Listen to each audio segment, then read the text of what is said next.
राष्ट्रीय स्वयंसेवक संघाच्या शतकोत्सवानिमित्त विजय चौकात हिंदू संमेलन पार पडले। धनंजय देसाई आणि हभप श्रीरंग महाराज औसेकर उपस्थित होते। राष्ट्रीय स्वयंसेवक संघाच्या शतकोत्सव निमित्त हिंदू संमेलन रविवारी बाळीवेस चौकात घेण्यात आले। यासाठी धनंजय देसाई, हभप श्रीरंग महाराज, गहिनीनाथ महाराज औसेकर, डॉक्टर सचिन लादे यांची प्रमुख उपस्थिती होती। यावेळी महिलांनी तलवारबाजी सादर केली। हनुमान चालिसाने कार्यक्रमास सुरुवात झाली। मान्यवरांच्या हस्ते दीप प्रज्वलन करण्यात आले। त्यानंतर छत्रपती शिवाजी महाराज, भारत मातेच्या प्रतिमेचे पूजन करण्यात आले।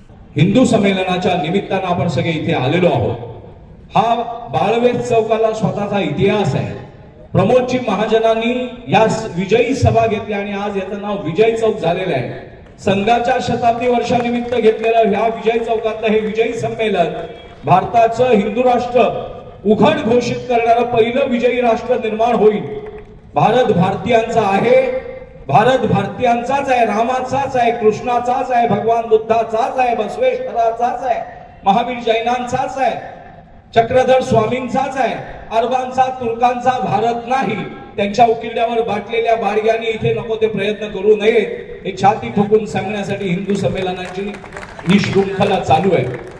हा हिंदू महासभेचे, विधानसभेचे पूर्वी सोलापूरमधून आमदार यायचे वीरा पाटील, विजय मालक बसलेले तिथे आमदार आपल्या सोलापूरचे। माझी अशी विनंती आहे, वीरा पाटलांच्या नावाने इथे त्यांची मूर्ती स्थापन व्हावी।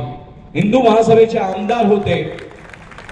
जेव्हा इकडच्या बाडग्यांनी उपद्रव माजवला तेव्हा 18 पगार जातीचा 12 बलुतेदार हिंदू एकत्र करून प्रचंड शक्ती निर्माण करून धाक निर्माण केला।